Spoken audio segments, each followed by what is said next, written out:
जय हिंद, नमस्कार फ्रेंड। ज्योति क्लासेस में आप सभी का एक बार फिर से स्वागत है। हेलो दोस्तों, कैसे हैं आप सभी? आई होप आप सभी बहुत ही अच्छे होंगे, स्वस्थ होंगे, स्टडी अपनी कंटिन्यू कर रहे होंगे। चलते हैं हमारी आज की मॉर्निंग की क्लास की तरफ। सभी को सुप्रभात, गुड मॉर्निंग। देखते हैं आज के दिन क्या है कुछ खास। तो फ्रेंड्स, आज हो गया हमारा 19th में की हिस्ट्री हम एक बार देख लेते हैं। वैसे तो बहुत सारी घटनाएं आज के दिन घटी हैं, बट हम कुछ ही इंपॉर्टेंट पॉइंट्स को हमेशा की तरह कवर करेंगे जो एग्जाम की दृष्टि से महत्वपूर्ण होते हैं। चलिए फटाफट करके हम 2-4 पॉइंट्स आज की हिस्ट्री के बारे में देख लेते हैं। फर्स्ट पॉइंट कवर करेंगे हम आज की हिस्ट्री के अंतर्गत। 19th में 1824 में नाना साहिब का जन्म हुआ, जो 1857 के स्वतंत्रता संग्राम के एक महत्वपूर्ण नेता थे। तो क्वेश्चन बन गया अगर आपसे कि नाना साहिब कौन थे, तो नाना साहिब 1857 के स्वतंत्रता संग्राम के एक महत्वपूर्ण नेता थे। और इनका जन्म कब हुआ? तो 19th में 1824 में। ये हमने देखा फर्स्ट पॉइंट आज की हिस्ट्री के अंतर्गत। दूसरा पॉइंट हम कवर करेंगे 1904 में, यानी कि 1904 में भारत के पहले उद्योगपतियों में से एक टाटा समूह के संस्थापक जमशेदजी टाटा का निधन हुआ था। तो जमशेदजी टाटा का निधन कब हुआ था? 19th में 1904 में। और ये थे कौन? ये थे उद्योगपतियों में से टाटा समूह के संस्थापक, यानी कि भारत के पहले उद्योगपतियों में से टाटा समूह के संस्थापक कौन थे? जमशेदजी टाटा। और इनका निधन कब हुआ था? 19th में 1904 में। ये हमने देखा दूसरा पॉइंट। थर्ड पॉइंट हम आज की हिस्ट्री के अंतर्गत कवर करेंगे 1971, यानी कि 1971 में भारतीय नौसेना का पहला पनडुब्बी अड्डा बीरबाहू विशाखापट्टनम में शुरू हुआ। तो आप बता सकते हैं कि भारतीय नौसेना का पहला पनडुब्बी अड्डा कब शुरू हुआ? तो 1971 में। और कहाँ शुरू हुआ? तो बीरबाहू के विशाखापट्टनम में। और लास्ट पॉइंट आज की हिस्ट्री के अंतर्गत हम देखेंगे 1989 को हिंदी के शीर्ष साहित्यकार हजारी प्रसाद द्विवेदी का निधन हुआ। तो हजारी प्रसाद द्विवेदी आप सभी उनसे अवगत होंगे। तो हजारी प्रसाद द्विवेदी का निधन कब हुआ? आज के ही दिन। किस ईयर में? 1989, यानी कि 1989 को। तो ये तो हमने कुछ पॉइंट्स देख लिया आज के हिस्ट्री के अंतर्गत। अब चलते हैं हमारी होम साइंस की क्लास की तरफ। जैसा कि आप सभी जानते हैं, इस चैनल के माध्यम से हम कर रहे हैं हमारी होम साइंस की सीरीज फ्रेंड, जिसमें हम क्लास 6 to 12 की बुक को कवर कर रहे हैं। और अभी तक हमने क्लास 6 to 9 कंप्लीट कर लिया है। हम आ गए हैं क्लास 10th में। आई होप आपने हमारी सारी प्रीवियस क्लासेस को देखा होगा। नहीं देखा है तो प्लीज़ प्ले लिस्ट में जाके वहाँ से वीडियोज़ वॉच आउट करके अपने हर एक कॉन्सेप्ट को क्लियर कर सकते हैं, क्योंकि हमने हर एक टॉपिक को बहुत ही डिटेल में पढ़ा है। इतनी डिटेल में पढ़ने का हमारा एक ही उद्देश्य है कि एक बार आप इस सीरीज़ को देखिए, समझिए, ताकि होम साइंस से रिलेटेड कोई भी डाउट आपके माइंड में ना रह जाए। चाहे आप किसी भी क्लास के लर्नर्स हैं, किसी भी कॉम्पिटिटिव एग्जाम की प्रिपरेशन कर रहे हैं, वो एग्ज़ाम किसी भी स्टेट का ही क्यों ना हो, या फिर किसी भी फील्ड में होम साइंस से अपना करियर देख रहे हैं, सभी के लिए सीरीज़ काफ़ी हेल्पफुल होने वाली है। तो प्लीज़ अगर चैनल पर फर्स्ट टाइम विजिट किए हैं तो चैनल को लाइक, शेयर और सब्सक्राइब करके जुड़ जाइए हमारे सीरीज़ का लाभ प्राप्त करने के लिए। चलिए, हमने कुछ बातें कर ली आज की हिस्ट्री के अंतर्गत और अपनी सीरीज़ के बारे में कि हम पढ़ रहे हैं, जो हम पढ़ रहे हैं, क्यों पढ़ रहे हैं और क्या पढ़ रहे हैं। अब चलते हैं हमारी क्लास की तरफ। आज से हमारा फ्रेंड्स स्टार्ट होगा एक न्यू चैप्टर, जिसमें हम करेंगे मानव अस्थि संस्थान एवं संधियाँ। ये भी हमारा होम साइंस का एक ब्रांच के अंतर्गत आता है। मानव अस्थि संस्थान एवं संधियाँ, यानी कि ह्यूमन स्केलेटन एंड जॉइंट्स के बारे में हम पढ़ेंगे। ह्यूमन स्केलेटन एंड जॉइंट्स आज से हमारा स्टार्ट हो रहा है। तो चलिए देखते हैं ह्यूमन स्केलेटन एंड जॉइंट्स में हम बेसिकली करने क्या क्या वाले हैं। आप एक बार देख लीजिए, आप इसका स्क्रीनशॉट भी ले सकते हैं। तो मानव अस्थि संस्थान से आज से देखेंगे अस्थि संस्थान का कार्य व महत्व के बारे में जानेंगे। अस्थियों की संरचना तथा प्रकार हम देखेंगे। अस्थियों की संख्या कितनी होती है, कपाल या खोपड़ी की अस्थियों के बारे में भी पढ़ेंगे। चेहरे की अस्थियां भी हम डिस्कस करेंगे। मेरुदंड या रीढ़ की अस्थियां, वक्ष की अस्थियां, बाहु अथवा भुजा की अस्थियां, श्रोणि मेखला क्या है इसके बारे में भी हम चर्चा करेंगे। पाँव की अस्थियां, अस्थि संधियां, जोड़ यानी कि जिसको हम कहते हैं, और साथ ही साथ अस्थि संधियों के प्रकार भी, इन सभी के बारे में हम डिस्कस करेंगे इस पूरे अध्याय में कौन सा मानव अस्थि संस्थान एवं संधियां, it means human skeleton and joints के अंतर्गत ये सारे ही पॉइंट्स हम कवर करेंगे। तो चलिए स्टार्ट करते हैं आज की क्लास। आज की क्लास करने से पहले एक बार हमेशा की तरह रिवीजन कर लेते हैं फ्रेंड्स। हमारी प्रीवियस क्लास में हमने किया था हमारा रोगी का आहार, जो हम चैप्टर कर रहे थे उससे रिलेटेड कुछ क्वेश्चन आंसर की प्रैक्टिस की थी, जो कि हमारी स्टडी की इवनिंग क्लास में हुई है। आई होप आपने उस क्लास को देखा होगा। नहीं देखा है तो प्लीज़ प्लेलिस्ट में जाइए, वहाँ से आपको वो क्लास इजीली प्रोवाइड हो जाएगी। और हाँ, मैं बार बार कहती हूँ कि जो भी क्वेश्चन आंसर्स की हम क्लास करते हैं ना, उसको आप पक्का किया करिए, क्योंकि वो बहुत इंपॉर्टेंट होता है। अगर आप उसकी भी क्लास कर लेते हैं, डेली की क्लास आप नहीं अगर कर पा रहे हैं, आपके पास टाइम नहीं, तो भी उससे बहुत सारे कॉन्सेप्ट्स आपके क्लियर हो जाएंगे। तो हमने प्रीवियस क्लास में किया था जो हमारा रोगी का आहार था, उस जो चैप्टर हमने कंप्लीट किया था उसी से रिलेटेड हमने क्वेश्चन आंसर्स की प्रैक्टिस प्रीवियस क्लास में किया था। आज से हमारा ये स्टार्ट होने वाला है। क्या? मानव अस्थि संस्थान एवं संधियां, it means human skeleton and joints. Start करते हैं आज की क्लास। मानव शरीर में त्वचा एवं मांसपेशियों के नीचे पाई जाने वाली कठोर संरचना को सामान्यतः अस्थि का नाम दिया जाता है। इन कठोर संरचनाओं को टटोलकर या दबाकर अनुभव भी किया जा सकता है। मानव शरीर की विभिन्न अस्थियां परस्पर एक दूसरे से जुड़कर कार्य करती हैं, अतः मानव शरीर की विभिन्न गतिविधियों में अस्थियों का विशेष महत्व होता है, जैसे चलना, दौड़ना, उठना व बैठना, झुकना, मुट्ठी बंद करना आदि अस्थियों द्वारा ही संभव होता है। अस्थि आप समझते हैं ना, अस्थि किसको कहते हैं। अब देखते हैं मानव अस्थि संस्थान का आशय क्या है, यानी कि मानव अस्थि संस्थान ह्यूमन स्केलेटन होता क्या है। एक बार आप स्केलेटन देख रहे होंगे ना, मानव तंत्र, कंकाल तंत्र जिसको हम बोलते हैं हिंदी में, या आपको देखिए लिखा भी हुआ है ये। तो इसमें फ्रेंड्स मैं थोड़ा हिंदी इंग्लिश दोनों का प्रयोग करूँगी, क्योंकि इसमें कई सारे ऐसे वर्ड्स हैं। आई होप आपको समझ, मुझे लगता है जहाँ तक कि आपको समझ में इतने कम आएंगे, फिर भी देखते हैं।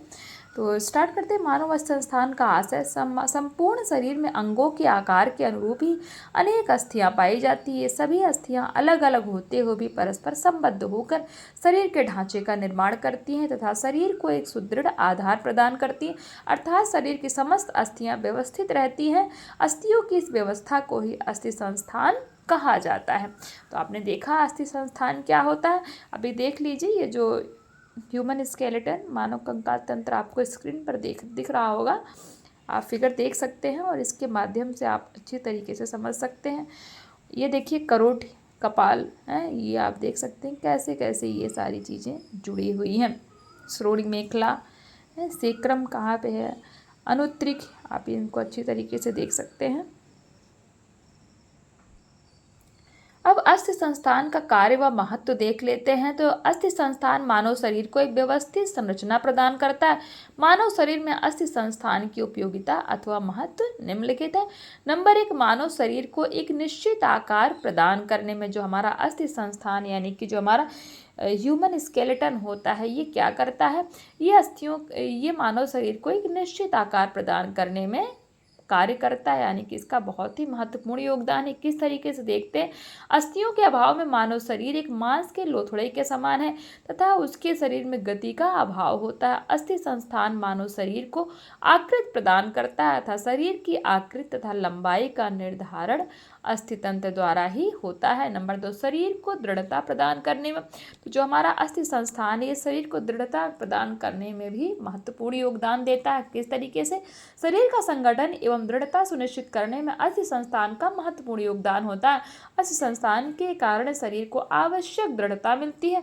इसी दृढ़ता के कारण व्यक्ति भारी बोझ उठा पाता है। नंबर 3, शरीर को गतिशील बनाने में भी ये काफ़ी इंपॉर्टेंट रोल प्ले करता है। किस तरीके से देखते हैं, मांसपेशियों एवं अस्थि संधियों की सहायता से अस्थियां शरीर के अंगों को गति प्रदान करती हैं। इसी गति के कारण शरीर विभिन्न प्रकार के कार्यों को कर सकता है।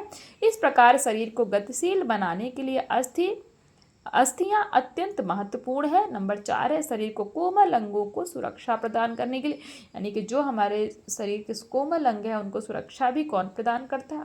अस्थियां ही प्रदान करती हैं। किस तरीके से देखते हैं? शरीर के कुछ कोमल अंगों को बाहरी आघातों से सुरक्षा प्रदान करना अस्थि संस्थान का महत्वपूर्ण कार्य है। हृदय एवं फेफड़े इत्यादि जैसे कोमल अंगों की सुरक्षा पसली रूपी अस्थियों द्वारा ही की जाती है। इसी प्रकार मस्तिष्क की सुरक्षा के लिए खोपड़ी की विभिन्न अस्थियां मिलकर कपाल का निर्माण करती हैं, जिससे मस्तिष्क को सुरक्षा मिलती है। नंबर 6 श्वसन में भी सहयोग देता है। फेफड़ों को फूलने व संकुचित होने में वायु नलिका अथवा ट्रेकिया के छल्ले तथा पसलियां जैसे अस्थितंत्र सहायता प्रदान करते हैं, अतः शरीर में श्वसन क्रिया के लिए भी अस्थितंत्र महत्वपूर्ण है। नंबर 6 पेशियों के संयोजन को स्थान प्रदान करने में अस्थि संस्थान पेशियों के संयोजन को स्थान प्रदान करता है। शरीर के विभिन्न स्थानों पर पेशियां अस्थियों से जुड़ी रहती हैं। ये शरीर को चलने फिरने एवं अन्य कार्य करने का आधार प्रदान करती हैं। पेशियों से अस्थियां सबल एवं सचल बनती हैं। नंबर 7 है उत्तोलक का कार्य करने में भी किस प्रकार से देखते हैं? अस्थि संस्थान शरीर में उत्तोलक का कार्य करता है। मेरुदंड बोझ उठाने एवं सामान उठाने में एक उत्तोलक का कार्य करती है। नंबर 8 नेत्रों को सहयोग देने में अस्थि संस्थान नेत्रों को भी सहयोग प्रदान करता है। कपाल में बने अस्थि गड्ढों जिन्हें नेत्र कोटर भी कहते हैं, ध्यान दीजिएगा, कपाल में जो अस्थि के गड्ढे होते हैं उन्हें नेत्र कोटर भी कहा जाता है। और ये क्या करते हैं? नेत्र कोटर भी कहते हैं। में ही हमारे नेत्र सुरक्षित रहते हैं, यानी कि जो हमारा नेत्र कोटर है इनमें ही हमारे नेत्र सुरक्षित रहते हैं। इनमें उपस्थित पेशियों के माध्यम से नेत्र की गति नियंत्रित होती है। तो ये देखिए कितना इंपॉर्टेंट है, नेत्र को सहयोग भी देता है। ये क्या हमारा अस्थि संस्थान। नंबर 9 देख लेते हैं, लाल एवं श्वेत रंग कणिकाओं के निर्माण में भी ये सहायक है। अस्थि मज्जा में लाल एवं श्वेत रुधिर कणिकाओं का निर्माण होता है। रुधिराणुओं के निर्माण के इन्हीं गुणों के कारण अस्थियों को रक्त निर्माण की फैक्ट्री भी कहा जाता है। नंबर 10 कैल्शियम को संचित रखने में भी ये काफ़ी सहायता करते हैं। देखते हैं, अस्थियों द्वारा शरीर के लिए आवश्यक कैल्शियम की मात्रा को संचित करने का कार्य किया जाता है। कैल्शियम शरीर के निर्माण तथा अस्थि संस्थान के सुचारू रूप से कार्य करने के लिए आवश्यक होता है। तो ये जो हमने देखे पॉइंट्स इसके अंतर्गत कवर किए, अस्थि संस्थान का कार्य और महत्व हमने जाना। अब हम नेक्स्ट पॉइंट देखते हैं क्या है। नेक्स्ट पॉइंट है अस्थियों की संरचना तथा प्रकार। मानव शरीर का अस्थि संस्थान अस्थियों एवं उपास्थियों से मिलकर बना होता है। ये दोनों सजीव पदार्थ होते हैं। इन दोनों का निर्माण भ्रूण अवस्था में उपास्थियों के रूप में होता है। आंतरिक संरचना के आधार पर अस्थियां निम्न प्रकार की होती हैं। नंबर 1 है उपास्थि। इसे कॉर्टिलेज या मृदु अस्थि भी कहा जाता है। जो उपास्थि होता है उसे कॉर्टिलेज या मृदु अस्थि भी कहा जाता है। उपास्थि कॉर्टिलेज नामक पदार्थ से निर्मित होता है। यह श्वेत रेशेदार तथा पीले रंग का लचीला पदार्थ होता है। नाक का अग्रभाग तथा कान का बाहरी हिस्सा ऐसी ही उपास्थि का बना होता है। इसी प्रकार श्वास नली के छल्ले भी उपास्थि का रूप होते हैं। इसके अतिरिक्त अस्थियों के संधि स्थल में उपास्थियों की गद्दी भी लगी होती है, जिससे किसी कार्य को करते समय लगने वाले झटके या उछल कूद करते समय अस्थियां परस्पर टकराती नहीं है। नंबर 2 अस्थि। अस्थियां मुख्य रूप से कैल्शियम तथा फास्फोरस से निर्मित शरीर में उपस्थित सर्वाधिक कड़ा पदार्थ होती हैं। शरीर में उपास्थि अधिकांश अस्थियां खोखली होती हैं। इस खोखले भाग में एक प्रकार का गुदा भरा होता है, जिसे अस्थि मज्जा, जो गुदा होता है उसको क्या कहते हैं? अस्थि मज्जा, यानी कि बोन मैरो कहते हैं। इस अस्थि मज्जा में ही रक्त नलिकाएं एवं तंत्रिका सूत्र पाए जाते हैं, जिनसे अस्थियों को पोषण तथा संवेदना प्राप्त होती है। शरीर की आकृति के आधार पर अस्थियों को 6 भागों में बांटा जा सकता है। ध्यान दीजिएगा, शरीर की आकृति के आधार पर क्वेश्चन बन जाता है तो अस्थियों को कितने भागों में बांटा जा सकता है? तो 6 भागों में बांटा जा सकता है। वो सारे भाग देख लेते हैं। नंबर 1 है लंबी अस्थियां। मानव शरीर में पाई जाने वाली वे अस्थियां जिनका आकार लंबा होता है लंबी अस्थियां कहलाती हैं। इनके दोनों सिरे पर वे मुट्ठियों के समान गोल होती हैं। ये अस्थियां मांसपेशियों की सहायता से शरीर को आवश्यक गति प्रदान करती हैं। पैरों तथा बाहों की हड्डी इसी प्रकार की अस्थि के उदाहरण, यानी कि जो हमारे पैर और जो हमारे भुजा की अस्थि यानी कि हड्डी है वो इसी प्रकार की अस्थियों के उदाहरण। किस प्रकार की अस्थि उसके अंदर पाई जाती है? तो लंबी अस्थि यानी कि लंबी हड्डियां। नंबर 2, छोटी अस्थियां। इन अस्थियों में लंबाई नहीं होती तथा ये स्पंजी अस्थियों के छोटे छोटे टुकड़े होते हैं। हथेली तथा उंगलियों में पाई जाने वाली अस्थियां इसकी उदाहरण है। नंबर 3, चपटी अस्थियां। इस प्रकार की अस्थियां शरीर के ऐसे स्थानों पर पाई जाती हैं जहां पर शरीर के कुछ अंगों को सुरक्षा की आवश्यकता होती है। उदाहरण, खोपड़ी की अस्थियां। खोपड़ी की अस्थियां किस अस्थि के अंतर्गत आती हैं? तो चपटी अस्थियों के अंतर्गत आती हैं, आपको पता होना चाहिए। नंबर 4 है अनियमित अस्थियां। मानव शरीर की कुछ अस्थियां ऐसी होती हैं जिनका अनिश्चित आकार होता है। इस प्रकार की अस्थियां गोल, नुकीली अथवा टेढ़ी मेढ़ी परंतु अत्यधिक मजबूत होती हैं। किस प्रकार की? अनियमित अस्थियां। मानव शरीर में मेरुदंड की अस्थियां, कनपटी तथा जबड़े आदि की अस्थियां इसी श्रेणी के अंतर्गत आती हैं। अगर क्वेश्चन बन जाता है कि जबड़े की अस्थियां कौन सी अस्थियों के अंतर्गत कौन सी अस्थि होती है, तो आप बोल सकते हैं अनियमित अस्थियों के अंतर्गत आती हैं जबड़े की अस्थियां। नंबर 5, गोल अस्थियां। इस प्रकार की अस्थियां शरीर के ऐसे अंगों में पाई जाती हैं जहां सामान्य से अधिक शक्ति की आवश्यकता होती है। ये अस्थियां ऊपर से कठोर तथा अंदर से खोखली होती हैं। टखने तथा कलाई की अस्थियां इसके प्रमुख उदाहरण है, यानी कि जो हमारा कलाई होता है, एल्बो, उनकी जो अस्थियां होती हैं ये गोल अस्थियों के उदाहरण है। नंबर 6, कीलाकार अस्थियां। इस प्रकार की अस्थियां टखने में पाई जाती है। इनका आकार लोहे की कील के समान होता है। कीलाकार अस्थियों का आकार कैसा होता है? लोहे की कील के समान होता है, इसलिए इन अस्थियों को कीलाकार अस्थियां कहा जाता है। ये तो हमने देख लिया अस्थियों की संरचना तथा उनके प्रकार।